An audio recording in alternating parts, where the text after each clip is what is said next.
So over the last few years, I have used monk mode to make tens of millions of dollars, accomplish some of my wildest goals and dreams, and formulated a protocol that millions of people have watched here on YouTube. But even after making the monk mode protocol and making countless videos about it, people still have questions. And I haven't made a monk mode video in around a year. So in today's video, I thought that I would go on Instagram, get some questions from you guys, and answer the most popular topics on your mind as to how to actually do monk mode, the benefits, and everything else that comes with it.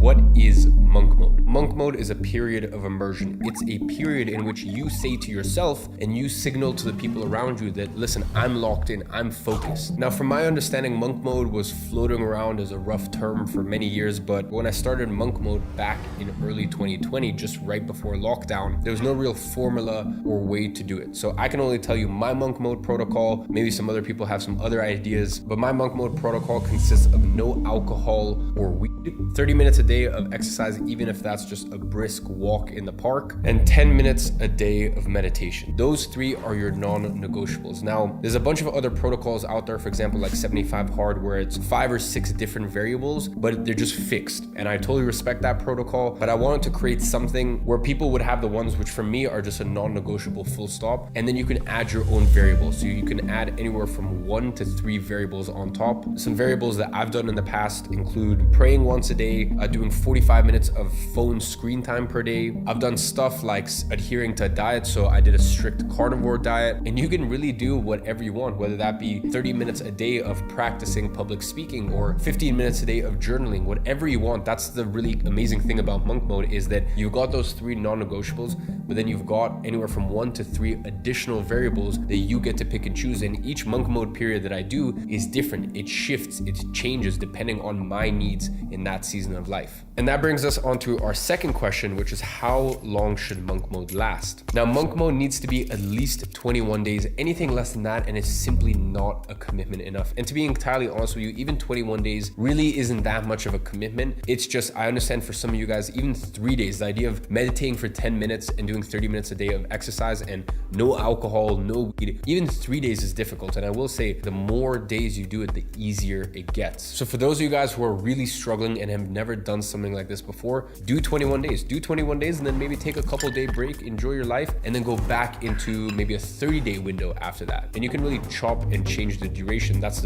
once again, the beautiful thing about monk mode is it has its set basis, its core, and then you can shift things around it. So minimum 21 days up to 90 days. I don't recommend doing any more than 90 days because at the end of the day, I think that you need to let your hair down. I think you need to have some fun, break routine, and then get back into it. Monk mode is a way of life that suits me personally, which is, I know there's periods of my life which are very hectic and there's lots of traveling, sometimes there's late nights, there's all of these things involved. But then there's periods where I know, listen, for the next 60 days, I am at home, I am in my city, I'm not gonna do any traveling. And for me, that means that in that 60 days, I wanna make the most of it. I wanna maximize the results from that time. So that's when I go, okay, let me do a 60-day monk mode period. Here are the set non-negotiables, and then let me add some extra variables on top of that. The next question is, for which group of people is monk mode the best? Monk mode is the best for the people that just are sick and tired of saying they're gonna do something, but they don't actually do it. And monk mode is a commitment to yourself, and it's a commitment to the people around you. The beautiful thing I love about monk mode as well is, ever since I started saying it like 3 years ago, hey, I'm doing monk mode, it's a very easy term for my friends to understand. So much so to the point that my friends will be like, oh, are you doing monk mode right now? And if they know that I'm in a monk mode period, then they're a lot more understanding, and they understand, okay, he's not drinking right now. Okay, it won't be a late night. Oh, okay, he probably won't be able to attend this thing. So really, monk mode is for anyone who's just a beginner and starting out, all the way to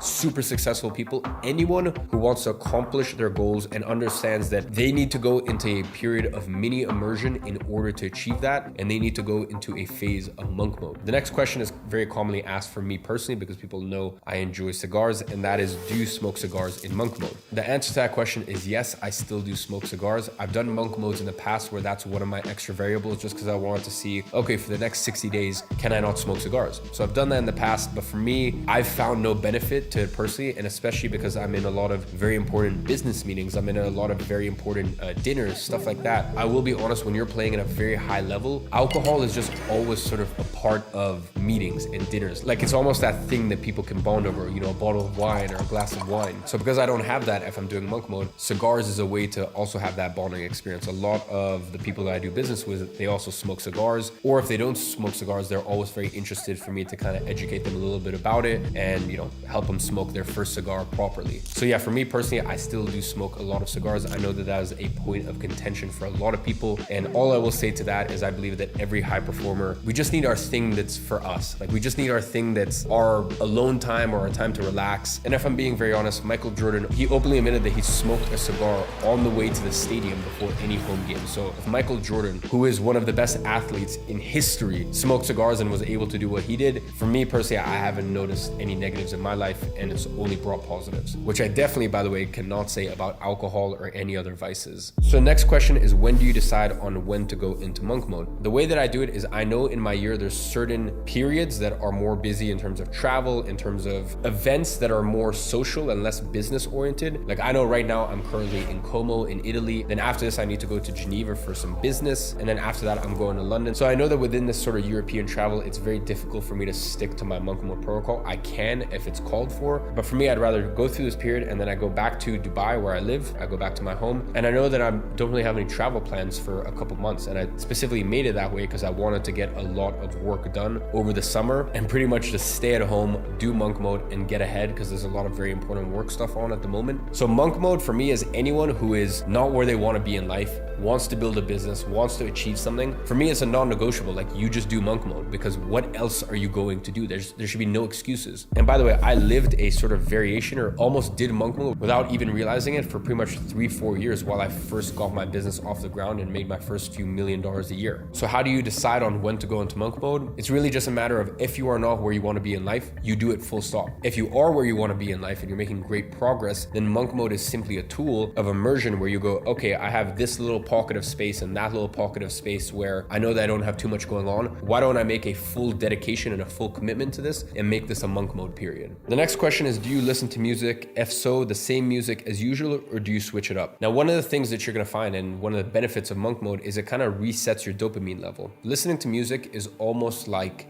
the foods that you eat. You need to be very present to the moment, and you need to be very sort of aware to eat something like a salad and truly appreciate it, or even eat eggs and avocado every single day and still appreciate it. That's why you notice when you're in the worst space mentally, that's when you crave the fast food and stuff like that. I almost look at music that way. Listen, I love rap music and I think there's a time and place for it, but you'll notice probably in your least conscious and probably when you're most distracted and erratic and sort of all over the place, that's probably when you'll listen to the most stimulating music. So I still listen to music during monk mode, but what I notice is during monk mode, my music choices get sort of quieter. I listen to a lot more classical music. I listen to a lot more old school music, and I still listen to this stuff no matter what. Usually that's my preference. My preference isn't so much of, you know, the latest music in terms of my favorite artists and rappers and this and that. I usually find in those periods that I listen to very little new music. Actually, I find it too intense for me, and I listen to a lot of classical stuff or just stuff without lyrics as well, stuff that's not super stimulating. The next question is, which part of monk mode is the most difficult for you, and how do you deal with your relationships during it? Dealing with relationships, as I said, that's why I love monk mode, because people understand. It's crazy. Once I started telling people this 3 years ago, they're like, oh, he's doing monk mode, or even one of my friends will be like, oh no, he's not drinking, he's doing monk mode. And it's the people around you just seem to understand, funnily enough, because it's a very easy term to sort of grasp. And for me, the most difficult part of monk mode, I'd say, is when I commit to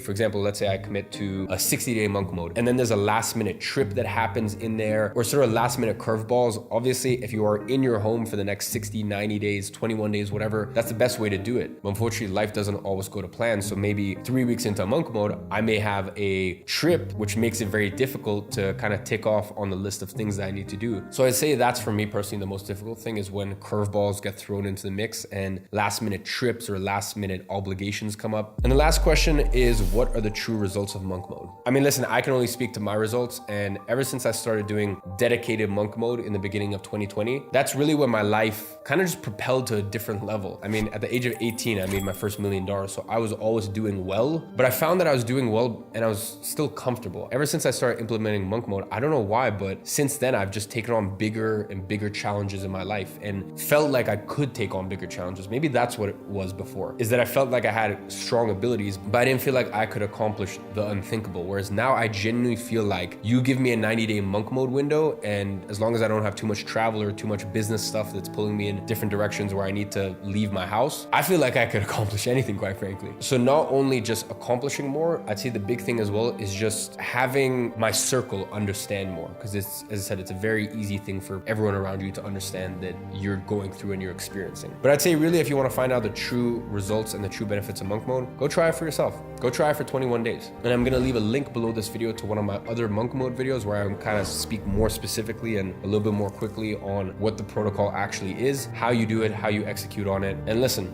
as always, I'm watching you from afar and I'm rooting for you.